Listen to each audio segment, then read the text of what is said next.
Who takes care of Shaquille O'Neal? Nobody. I take care of myself. Like I caught flack one time. I was on this young lady's podcast and she said, do you express your emotion to your woman? I said, no. Why would I do that? Oh, and they tried to kill me. But I don't. And the reason why, because as a man, you are to protect, provide, and love. And women are emotional and caring. So if I'm telling her I have a bad day, now it's two people with bad days. I don't tell my woman I'm having a bad day. How's your day? Oh, I'm good, baby. I got to take care of it. Because if you put stress on her, she's going to put it right back on you. Because it's our job to protect, provide, and love. But people, oh, you need it. No, I don't do that. I take care of everything, and that's just how it's going to be. And you know why I'm like that? Because it's worked for me. It's worked for me. So I'm not going to meet somebody now and be like, oh, no, I'm not doing that. But Big Dog, you can't work till you die. There has to be a number. There has to be a finish line. There has to be something. It is. And I don't want to say the number because, you know, for us, when we say the number, I don't want to make it seem like I'm bragging. The number is to where my kids can have nothing to worry about. That's the number. You know, that's easier said than done. I actually understand what Shaq is talking about because as a man, as a married man who loves his wife, I get what he's saying. But it's easier said than done because when you're going through something as a human being, I know our gender is a man. You have a man and you have a woman. I know it's two different genders. But when you're going through something as a human being, you want to confide in somebody. When I'm going through stuff, half the time, don't nobody know what I'm going through other than God. God be the only one knowing what I be going through. I talk to God about what I'm going through, and usually God gets me through it. Because what it look like you telling your woman, you know, the things you're going through, and you the one supposed to be protecting and providing for her, and she's supposed to be confident in the fact that, you know, that you're strong enough. So my advice, so that you don't go through things by yourself, is talk to God always. God knows everything. God is the one who created you, created the whole entire world. God knows everything. Talk to God. And then also too, in addition to that, if you want to, talk to other brothers, other men about what you're going through that you trust, men that you trust. If you don't got no men that you trust, that you could talk to about, you know, what you're going through, just talk to God. That will never fail, you know? You have to be absolutely kidding me. So I was on Twitter. I saw this tweet from my mixtapes. NBA legend Shaquille O'Neal, 52 years old, you know, one of the GOATs of basketball, was spotted traveling with his 21-year-old girlfriend in Spain.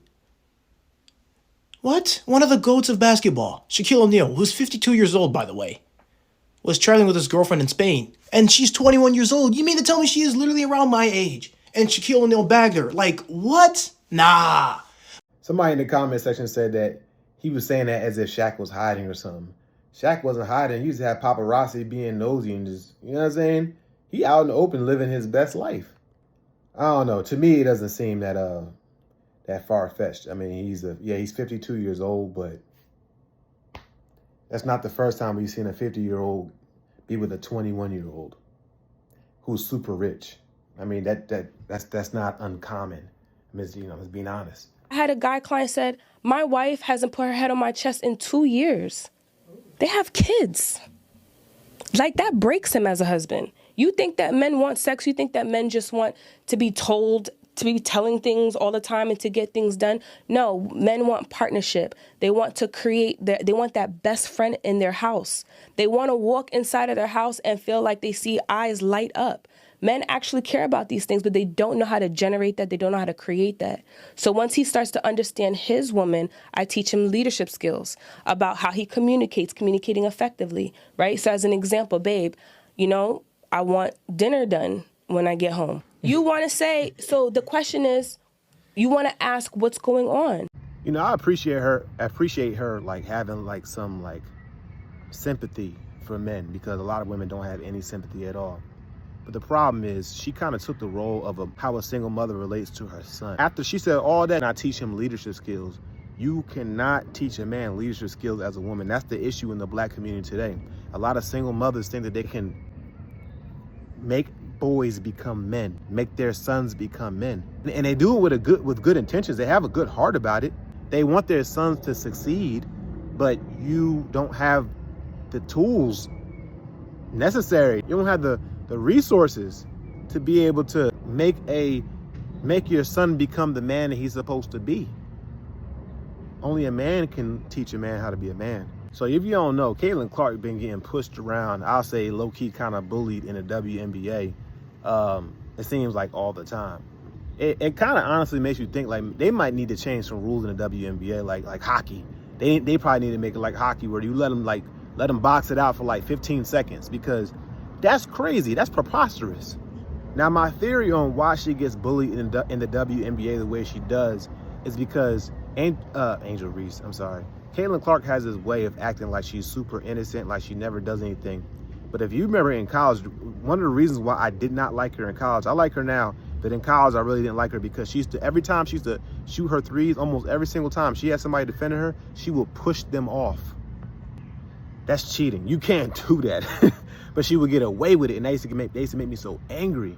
If you watch the clips, she actually kind of acts like she kind of acts like she's like the damsel in distress. Like every single time she gets hit or pushed or something like that, oh, she's falling all over the ground, low-key kind of flopping.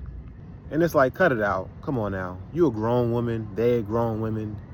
If you was playing street ball, or if you was playing at your local recreation center, would you be falling out like that on the ground? The answer probably most likely is no. But everybody always fights her battles. Should they be pushing her? Should they be pushing her around like that? No. But should she be doing all the extra exaggerating and always have somebody else fight her battles and stuff too? That's also corny to me as well. I don't like that. Y'all are attractive women, but you're not 10s. Okay, we're telling you our opinion though. Like, why do you have to like always I'll prove tell you. that you're I'll right? tell you why Like, it's just important. move on. I'll We tell told you it's why our it's opinion, important. you're not Because gonna all change of it. you are stuck in situationships. You're getting strung along by Chad, who's never going to give you commitment. He's just going to you, and then you're curving guys who are actually on your level, but you think you're above them because you're delusional and you think you're more attractive than you actually are. But how do you This know is the that that's biggest. the Hold case for all on. This of is them? the biggest problem in the dating marketplace. Is You know, I literally got to the point where I just don't care anymore, bro.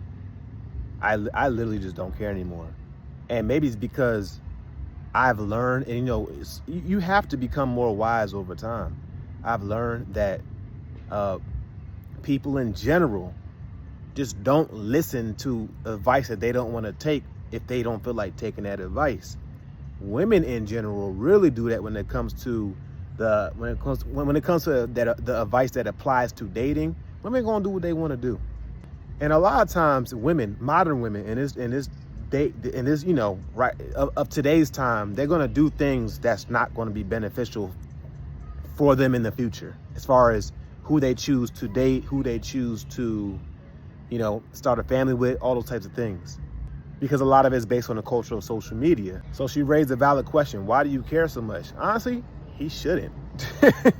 Like, that is not your issue. Like, what is frustrating about it is the influence that it's having over other good women, you know, because of social media. It's less like good women these days that are in their 20s because they believe that narrative. So that's probably the only frustrating thing. Other than that, you ain't got to deal with them. I always feel like this. If you don't care about paying somebody's bills, you don't care about them. And I know that sounds crazy, but I'm saying if somebody falls, basically what I'm saying is, if somebody falls on hard times and you're not willing to take money out your pocket to help them, you don't care about them. And I'm pretty sure he won't do that for none of them. So you don't care. You really don't. Because you wouldn't help none of them if they was in a situation. Let's just keep it 100.